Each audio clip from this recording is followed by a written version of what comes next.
there, listeners. It's your annoyingly optimistic host here, bringing you another season of the Annoyingly Optimistic Show. Welcome to Season 2, Voicemails to Tim. Now, let's meet Tim. He's been running his own small business for almost 3 years now, and let's just say he's hit a bit of a rough patch. You know how it is. Sometimes you get so stuck, you make yourself busy and just avoid finding the real problems. Well, that's Tim. So as a good friend, I decided to leave him a daily voicemail, if I can't get hold of him, filled with nuggets of inspiration, insight and wisdom, and downright brilliant ideas to help get him unstuck. Every day, in just under 10 minutes, I'll share some tips, tricks, and a healthy dose of optimism to get Tim, and maybe even you, back on track. Because let's face it, we're all a little tired, in need of help, and muddling through. So here we go. Oh wait, never mind. Tim's being busy. Here's the voicemail I left him today. Tim, sorry I missed you again. Another idea, and something you mentioned when we caught up the other day, and I realised I could have contributed to this. So this is why it's kind of on my mind. You know, I go on about the various books that I read, and now kind of audio books and all the ideas from that. And I wanted to make sure you don't fall into a trap, because I see this a number of times, and often I do instigate this with people that I work with, where I get very enthusiastic and passionate about these books, these authors, these ideas. Even there's probably 3 or 4 books that almost everyone that I've worked with, I've got them to go and kind of read it. Now, if they are pure kind of inspiration to give you a mindset shift or energy or something like that, then that can be great. But often if they're kind of framework based, and even if they're about, implementing ideas, sometimes there's this almost best way to describe it is kind of knowledge kleptomania. Of collecting of ideas, of concepts, of thinking that if we read the next book and the next book and read everything from that author and read it again and listen to it all over again and make copious amounts of notes in beautifully curated notebooks, is that some way, just by collecting this knowledge, by writing it down, by having it stored in notebooks, by listening to it over and over again, that we're going to somehow be better for that. Now, of course, those ideas do stick. They will stay in our mind, and often they will influence what we'll do. But the key thing is the action part of it. And I've talked about the book I'm writing, and in the intro, I literally saying that, look, if you get whatever you get, some kind of inspiration, whenever I tweak something, you go, put this book down, never read it again if necessary.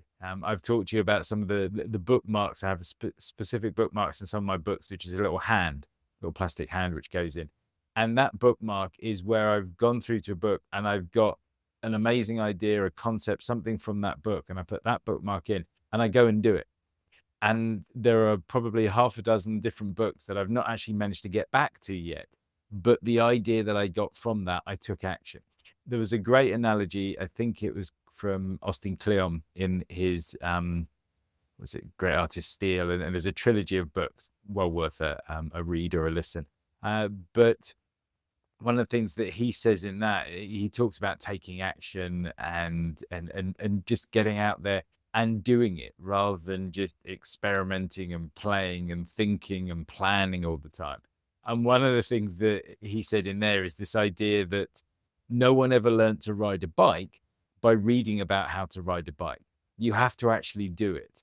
And there is this kind of human nature that if we just gain more knowledge, and I think it comes back to school, for the first, 13, 14 years of our life, we have to learn things in order to be able to do things. But as we move kind of through, and certainly running our own business, yes, you have to have a level of knowledge, but there comes to a point where you just have to do it. And then you have to make it up as you go along and find out what you're missing. Because if you just keep planning without that action and just accumulating knowledge and books and stuff like that, you can have an impressive library and impressive streak on, Audible or something like that.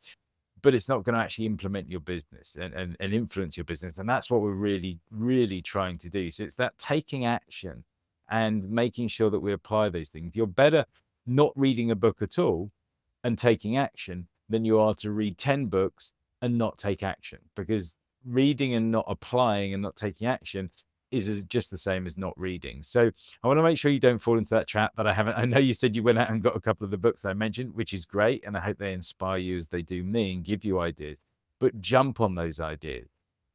When you write down that, no, I could do that, right? Put that book down, stop the audio book and go and do it. And for most of the authors, most of the people that kind of do this, that's what they want. They want action. They want you to actually achieve things. And that passion comes across, particularly when you hear the audiobooks read by the author themselves. You get that sense of what they've achieved and what they're trying to kind of share. So don't fall into that kind of kleptomania trap of just getting lots and lots of books and ideas and notebook.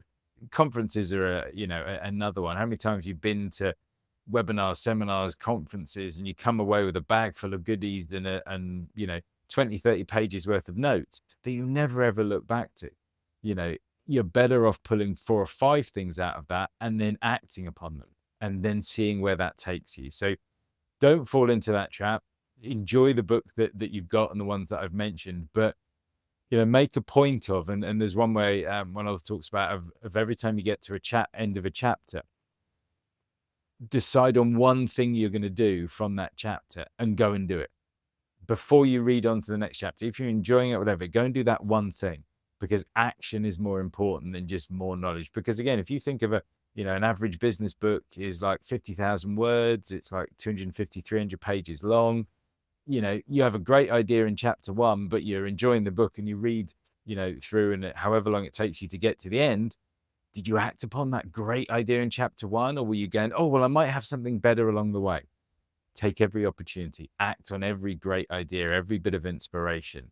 You're better doing that than just, no one gives you a badge or pays you more for the number of books you've read, the number of pages, words, ideas you've consumed. You basically get paid by the action that you do when you turn that into something for your business. So I just wanted to share that one, because I didn't want to send you down a bit of a dead end in getting some of these things that I've mentioned, but then not taking the action, which is the key thing. So hopefully catch up with you soon, Tim. Bye for now. And that's it for today's episode of Voicemails to Tim on the Annoyingly Optimistic Show. Now remember, Tim might be busy, but we're all in this together. Whether you're tired, in need of help, or just muddling through, Tim is here for you because, well, Tim is you. Yes, you heard that right.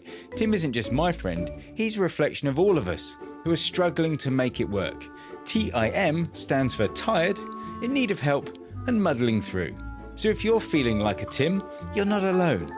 For all those ambitious listeners, if you've got a burning business question, a quirky thought, or just want to see if you can leave an even weirder voicemail, head over to the website voicemailstotim.com, submit your question, and maybe, just maybe, you'll hear your idea in a future voicemail to Tim. So until then, stay annoyingly optimistic, keep pushing forward, and remember, if life gives you lemons, leave a voicemail about it.